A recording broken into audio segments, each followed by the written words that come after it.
The characteristics of excellence. When we talk about excellence, how do we identify that this is excellent? How do we know that this particular performance is excellent? It's what we call characteristics. So let's go there. What are the characteristics of excellence? Number one, ladies and gentlemen, when we talk about excellence, we must understand that excellence is not a gift. It is a process. Listen, guys, you can never pray to become a medical officer. I mean, how would you feel if you went to the hospital for surgical operation and the guy is coming with an overall with his stethoscope on his neck, and as he's coming, he's whistling, and then he gets you and says, okay, I hear you want to do operation. Anyway, I didn't go to hospital, I didn't go to medical school, but I have a gift of operation. No, tell me, would you say, thank God, this is me, come and operate? You will, in fact, you may not be able to, but you will struggle to get off the surgical bed because you are scared. Why? To become a medical officer, ladies and gentlemen, it is a process. To stand here and to speak in tongues and to be able to do the kind of gymnastics that anybody can do is different from being able to divide the word of God excellently. It takes a long time of studies. Don't be in a hurry to be a bishop. I've been in this church for, in fact, that bishop, even I was here before he came. I don't know how, because he's from the same country, the same region, the same town, even maybe he has the same name. That's why he has been made a bishop. It is not because of where you come from, it is because of the quality of your output. There are lawyers who have finished law school, they have never won a single case in their life. Not a single case. And they finished law school 20 years ago. Not a single. Why didn't you go and do farming? Why are you deceiving yourself? Hear me, ladies and gentlemen. To be excellent in life, it takes hard work. It takes diligence. The Bible says, have you seen a man diligent at his work? The word diligence means deadly committed. Deadly committed. Like a mother hen. The mother hen will sit on his eggs for 21 days. Even when it is raining, mother hen says, I am sitting on my egg. Why? Because after 21 days, you have a chick. The guy becomes a Christian last week. You made him Sunday school teacher. The next week, he wants to become a bishop. Who born you by mistake? It's an error. Hear me, ladies and gentlemen. Leaders, let's understand that excellence is not a gift. What do you call this? Wine, right?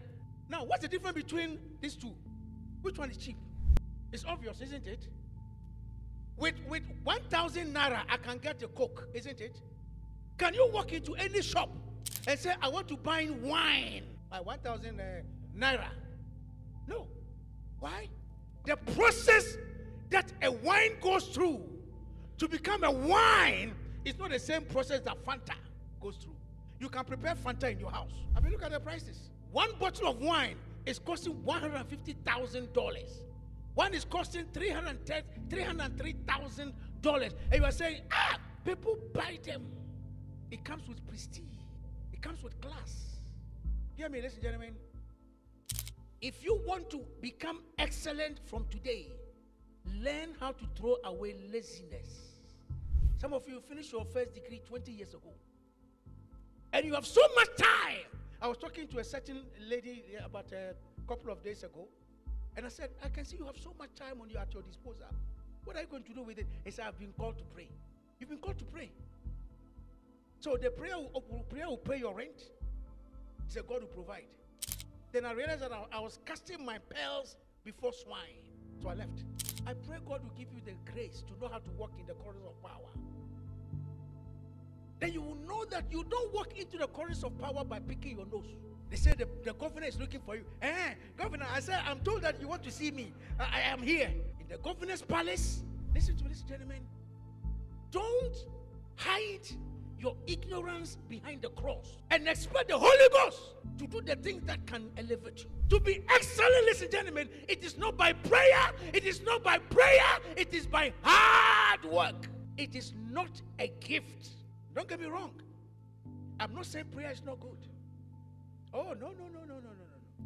There's a place for prayer and there's a place for hard work. You cannot pray to become a chartered accountant. You cannot. So we have to establish, ladies and gentlemen, that excellence is not a gift.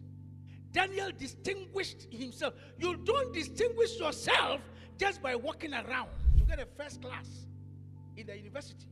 You don't just walk around. You put your butt on the chair and you bend down your neck inside the book and study.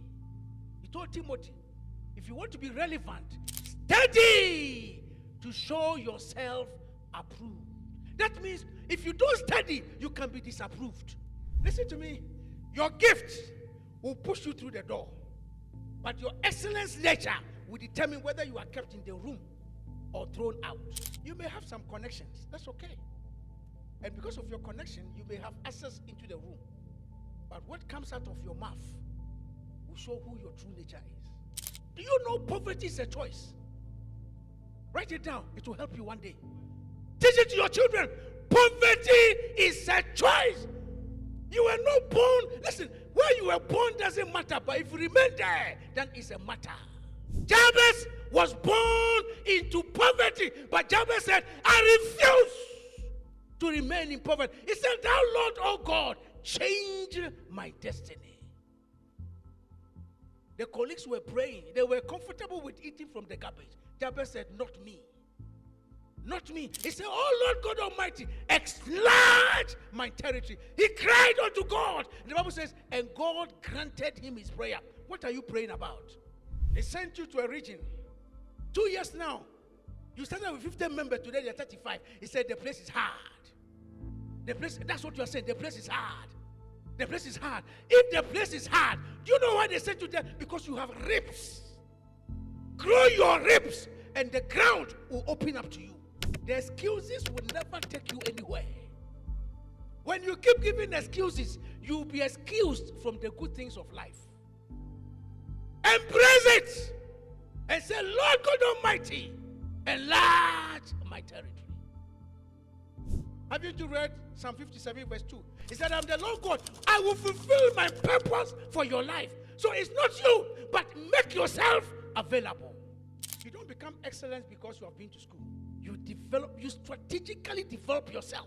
So what is excellence? Ladies and gentlemen, your definition of excellence shapes your actions and determines your future. If you look at excellence as by prayer, as a gift, you will never take action that will shape your future. But I guarantee you, if you sow the right seeds, you reap the right harvest. How do you see your future? You say, God will do it. Have you two read Proverbs chapter 31? The virtuous woman. You think the virtuous woman was praying alone? We shall come to that very soon. So, please get it into your spirit that excellence is not a gift. You don't pray to become excellent. You work hard to become excellent. And don't hide behind the cross with a series of excuses. And this phrase, God will do it, God will do it, God will do it. God, why don't you review your life sometimes? You have been saying God will do it, God will do it for the last 10 years. You are still at where you are. Ask questions. Lord, why is this not working? The Lord will answer you. He will tell you you have been eating too much. You have been sleeping too much. Some of you can sleep and then saliva will come here. You wake up and say, hey! Somebody say, hey! At this time of your life. Guys, listen to me. We have given raw deal to our followers. We've made people think that God is a magician. That when you become a Christian, everything will be cool. Hey, listen, don't preach that kind of message. There are times that one day God asked me, is there any king in the history of Israel that looks like David? I said, no. He said, has there been any king who has passed through what David has passed through before? I said, no. I said, that's why he was elevated. There comes a time you need a fire to burn some chaff to make you lighter. Sometimes for God to make you fly higher, he must bring some things out of you. And he does that through pressure. So this idea that when somebody is going through tough time, he has sinned, he has committed sin, God is against him. That's not true. That is not true. Sometimes God needs to let you pass through the fire so that a lot of things can bend to make you lighter to get to where he wants you to go. Now, before God can use you, he must break you. How do you counsel a widow when your wife is sitting next to you? How do you counsel somebody who has lost his child when your children are sending you money every month? And you tell her, God will do it, God will do it. But if your child has done before, and you need how to resolve that matter, when somebody comes and the child is dead, you say, sit down, let me tell you my story. At that point, your message becomes a blessing to the person. Stop this mentality that God is like some magician somewhere. He flashes the hand and money falls. No, even salvation is not free. Did you know that? Salvation is not free. Let me prove it to you. Every human being has a choice. In other words, you have authority over your choice. For you to become a Christian, you must let go of your choice. It's not free. Can I tell you something? Success attracts success.